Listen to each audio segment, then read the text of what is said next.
Shalom saudara yang dikasihi Tuhan Yesus Kristus. Selamat pagi, salam sejahtera untuk kita semuanya. Selamat datang kembali di Renungan Rohani pagi hari ini. Semoga saudara yang terkasih dalam keadaan sehat selalu, kiranya damai dan sukacita Roh Kudus melimpah di dalam hati dan pikiran saudara saat ini. Sebelum kita mulai renungan pagi ini, marilah kita bersama-sama berdoa. Tuhan Yesus, terima kasih sudah membangunkanku pagi hari ini. Terima kasih atas penyertaan dan perlindungan Tuhan. Semua karena karunia Tuhan aku dapat bangun dengan pagi hari ini. Aku menyerahkan seluruh aktivitasku hari ini ke dalam kuasa tangan Tuhan. Jauhkanku dari yang jahat, ya Tuhan. Tuhan Yesus, tolong lindungi dan berkati aktivitasku hari ini. Tolong berkati juga keluarga dan teman-temanku, Bapa Surgawi, oleh karya Roh Kudus. Tolonglah aku untuk menjauhi segala sesuatu yang melukai hati-Mu. Ampunilah segala dosa kami, ya Tuhan. Dalam nama Tuhan Yesus, aku sudah berdoa. Amin.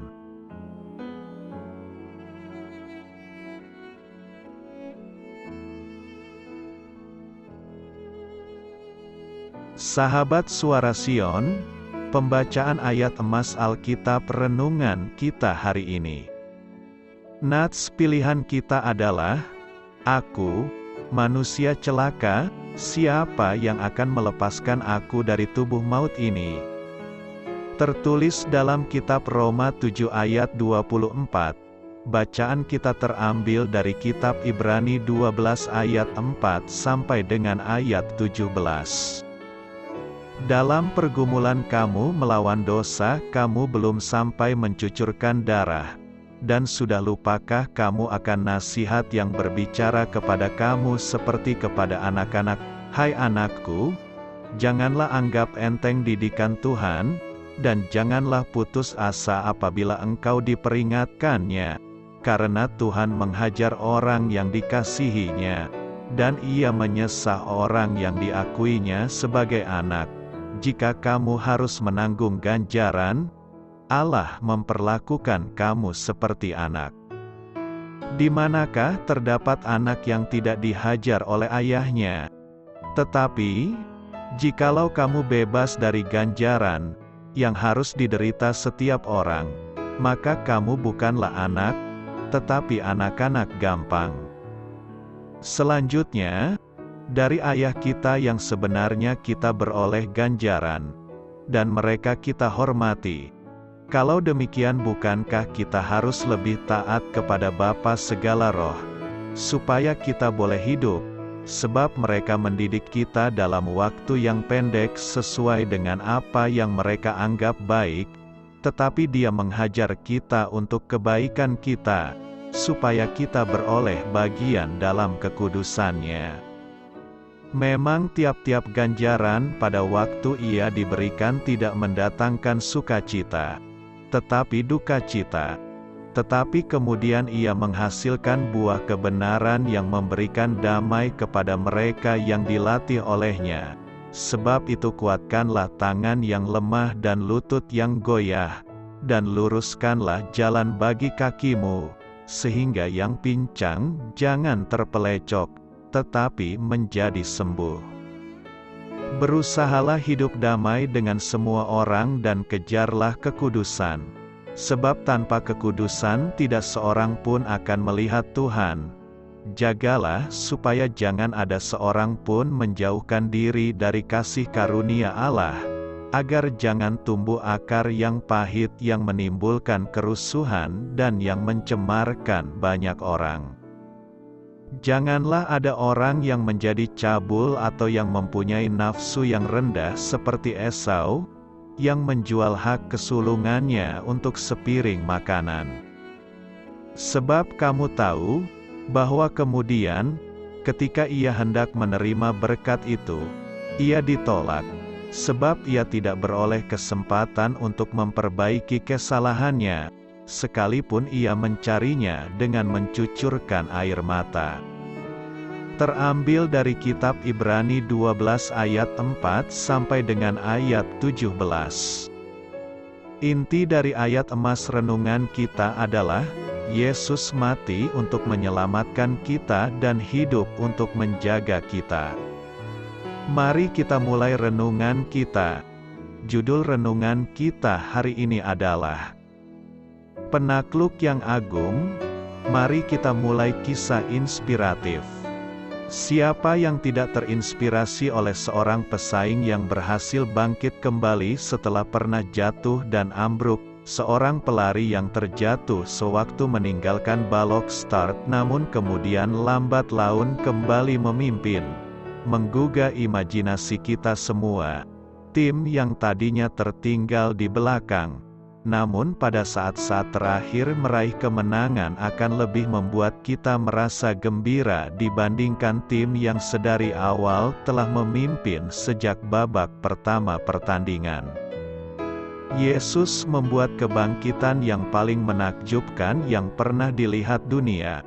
Setelah direndahkan, dihina, diludahi, dicambuk, didera, dan dipaku di kayu salib, para pembunuhnya menyatakan diri menang dan memberitakan kematiannya.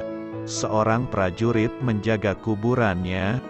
Bagaimana mungkin ada orang yang lebih sengsara dari kondisinya itu? Namun, perjuangan belum sampai pada titik akhir. Itu baru permulaan.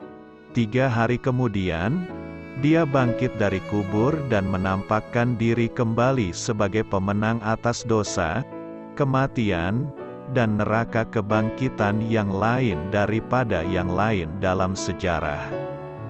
Apakah pada saat ini Anda merasa tidak mampu lagi untuk berlari? Apakah Anda telah terjatuh sedemikian parah? Renungkanlah penderitaan Yesus. Renungkanlah kebangkitannya. Mintalah kemenangan darinya. Cukup bayangkan saja apa yang telah ditawarkannya kepada Anda. Tak peduli sedalam mana Anda jatuh sekarang. Tidak ada seorang pun yang dapat mengatasi masalah seperti Tuhan kita. Amin. Marilah kita renungkan di dalam hati kita. Doa saya menyertai saudara sekalian. Saya memberkati Anda agar sewaktu Anda mencarinya dari Dia, Bapa Surgawi Anda akan memberikan bagi Anda roti harian Anda.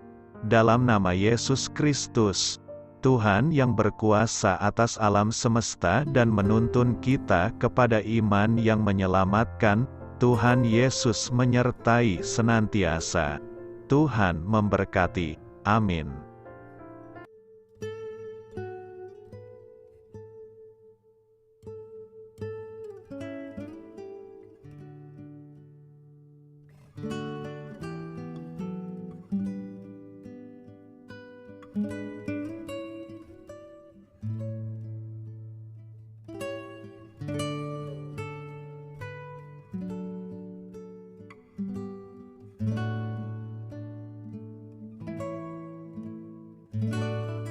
Marilah kita renungkan, sahabat pendengar, demikianlah renungan firman Tuhan di pagi hari ini.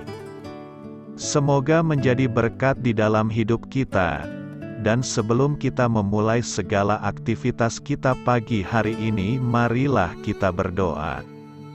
Selamat pagi Bapa, malam hari telah berganti pagi, kehidupan baru telah Engkau berikan kembali bagi kami.